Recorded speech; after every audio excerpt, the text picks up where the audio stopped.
Suna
akazigidi kaliwa bannange kinsanyusiza nnyo okubanga abayimbi mwena muli wamu.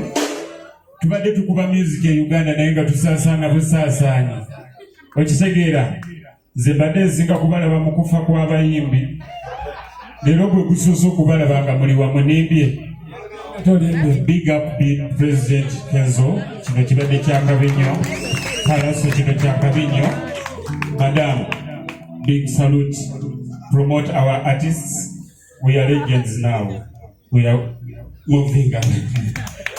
Nekirala bannange mweyongere okuwagira ekintu kino kisanyusa nze mbadde simanyi. Big up to Junior Players abantu abankubiriza ne Simple omusajja ono wakukyali badde bankubira amasimu bangamba Keza kwetaaga naye ngamba waliyo ki era bampize nga manyi ngenda kwogera naye just ngenza okulaba nga bandeese paka ku stage. It's a big surprise anyway. Naye nga big up to every Ugandan. Kyakabinyo banange n'omusajja omwoyo oba omujjukira wali omulabyeko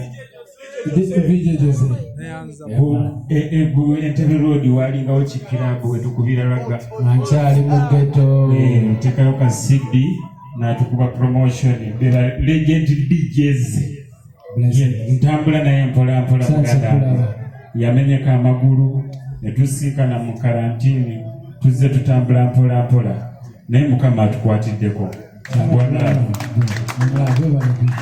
Omanyi kyetugenda okukola zidino omanyi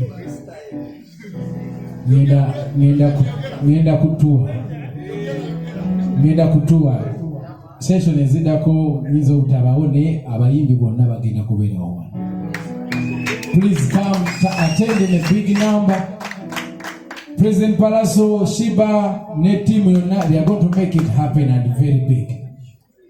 Come enjoy the jam. Come and promote the new artist. Come and promote your people. Come and enjoy. Come and have a great time with the people who are here to unite the industry so that we move forward. You know what I mean? Nena kuzinaondia kangere.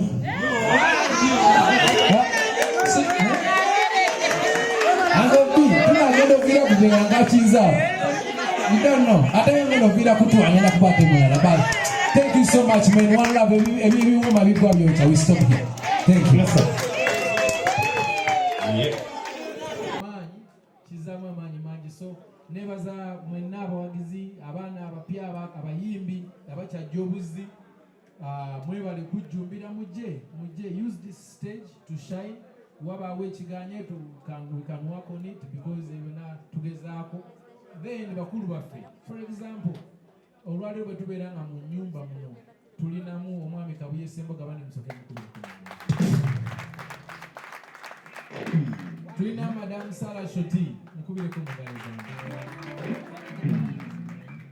tulinamu ondoza balimba musoke banjula bombi oba nsoke balala beri kapo eri nkambwe nnyo kubanga it's one of lero bogera Kenzo gundi nayo kankubuulire mwami Samu Gombya bavudde ddannyo kino ekinunga bakikutte omukwano gwabwe guwangadde Mr. Sam Gombya and Sophie Gombya mbongere ngaliza olwaliro tulina omukulu Shanks VVD ngenda kuba mubabuulira mu maaso kaawe nga kati mubigassemu nange oluntandise kakati tulina Shanks VVD y'omu ku bantu abasooka okuwa Jose Chameleone platform you cannot ignore that ate ennyimba ze zaakabi ndowooza nange nja kufuna akachance wano nyimbemu katono kubanga sobola kwaniriza bakulu bange nga nze sina bakulu olaba otya naye leeta amaaso kaawe kati tulina omusajja yali Tanzania n'akuba oluyimba ne lukwata Uganda emyaka almost ng'emeka nti erutudde zigiti bane mbadde esamukolo engalo ez'amaanyi ennyo za ZDP Mike yazigiti nti erutudde. And then we have Lady Mariam Tindatine in the house. We have Twina Shanks Monitor Muganda wa Shanks VVD in the house. Twina Junior Players. Abakazi abatonze n'abatondereka ng'obonereze mwongere ku ngalo Junior Players. tulina Shine Omukigole from Kigezi Kabale. Ne Shine ogenda tuyimbiramu. Ojja tuyimbiramu. Then tulina Scooter. Mukubere mugalo Scooter bana. Then tulina Dan Flavor in the house. Tulina bayimbi bangi. Naye kati soke tukorganizing Lwasa soko bantu bakubire okulabe. Kinofu wayavola. Obulamu bwe bugagga okyali mugagga ava mu kati bane saatu kubera Skype ni mungalo musajja oyo atuwa nnyo ku ssente kintu akiteekamu amaanyi.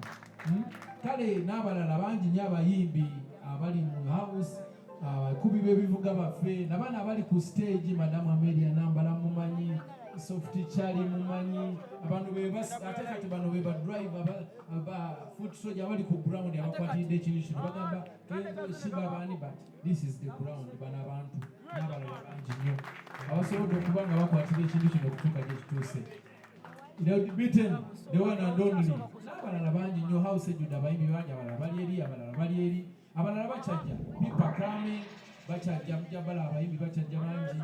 Eno night yaffe kumanyigana nga ba colleague in business of music abantu abakola omulimu ogumu okubanga tukuŋŋaana ne twekwatako mu ngalo ne tumanya kyekigenda mu maaso ne tulema kwerindanga mu nnyimbe simanyi genda wa so sewa wegomba blessings magana like kyengezaako okutegeeza ndabye wano ab'omunene nga abasajja abo banyamba nnyo nga ntandika nga nti kusomera erubiri nga bajja ne banyiga mu kalyoki wakati nkugambye temulina kyemutaakola naye byonna biri awo. Ekisinga obukulu is to bring back jam session. Omuyimbi wajja ku stage kati nze batera ku introducing kati nfuuse MC. How beautiful that is. It's beautiful. Okubandi omuntu gwe introducing ate kati ali mu introducing sebo ine eddoboozi gwe okasuka mukubire omugalo omusajja bamutakasi oli w'amaanyi ose. Bino bye twagala okulabako tubeera inspired in a way you can't even imagine. So bambi mwebala okujjanga ne mutwagira every Tuesday. Kino bw'ojja obaako naawe byolaba nga byanjawulo nga tosobola kisanga wantu yonna. Stage y'olwokubiri mu Uganda is the biggest stage kubanga erinywako abayimbi abayinza n'okwera 50 nga tewali yadde asasuddwa yadde 100 buli omu ng'akikola ku lulwe for free for the sake of the industry ku lw'oluganda ku lw'omukwano ng'ataddemu n'amafuta ge na buli kimu najja wano alabe ku banne ekyo kiri beautiful mukyongereko muna so twebaza Mukama olw'okuba nti yatuwa amagezi ne tugamba omanyi engule zaffe katuziteeke wansi tuve mu bino ebyaki wabula tuddeyo ku ground tulabe omuyimbi yagamba kikubanga abantu baali basusse otuvuma abantu batuvuma ebivumo bingi abo bakola biki erinnya ly'omuyimbi litandise okufa ne tugamba nedda nannyini mufu yakwata obuawunya katuddemu twezimbire ekintu kyaffe bwe tufuna omwami Zigidi ne tumulika organizinga ne tumuwaana ne tumubulira ebirungi byatukolera ne tubaako engeri gye tusamu celebratinga Shanks VVD n'abalala ne tumugaa nti you are great. Don't you ever allow anyone to put you down. You created something big.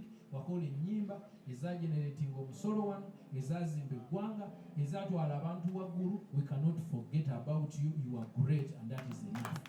Always take it. We need to hear these things. No sanga omwami nga sang. Olaba oyo mwami Gumbya bayimba ennyimba ezitagenda kuggwawo na leero. Neno osanga nga recognition si eyonge ekintu tekiwera nga bwe kyandiweze olw'ejjoogo okunyoomolwa naye ffe bwe tufuna obudde ne tumujjukiza nti ffe abakola ekintu kye wakola tumanyi obuzibu bwakyo and we know how great you are. We need to hear that. N'enkyalo n'abalala bonna abayimbi ab'enkyalo. So naffe katufune akadde kano nga kaffe kakwejjukiza nti oli mulungi nnyo wakola omulimu omulungi tukujjukira tetuli kwerabira nga tukyali balamu. Why not? So tukyapulaninga ebingi tugenda kuteekawo award ceremonies tuteekawo leero tusibye mental health day baganda baffe abalinamu kutawanyizibwa mu bwongo oba balinamu ka stress naye nabo tubanoonyeze bamusiga nsimbi oba bapartners ab'enjawulo ab'amalwaliro aba rehabs abateekamu kantu ekyo nakyo tukitereeze kubanga tubadde tukira okuba lwe twajja wano Mukama atuyambye kino ekifo kitubeeredde kirungi we thank AfriAid okuba nti nno okuva lwe twajja wano abantu bawoneddewo bakyawonera bakya ekintu ekyo kyabutaganya oba okitegeera. So tuli wano saagala kwogera nnyo kubanga lwokuba teruba lwakwogera jamu eba ya muziki nani stop kubanga ebaako abayimbi bangi. So we have to entertain each other. Luno olunaku abayimbi buli omu wayimbirayo munna akayimba ne tutambula, omukulu ne tumuwuliriza, ajja obuzi ne tumuwuliriza, naffe abaliko abakyali abavubuka abali mugira ne mutuwuliriza, ate n'abagenda okujja naffe tuli pressinga ne mubawuliriza. This is a very beautiful night. Every Tuesday it's always power. Thank you so much for coming.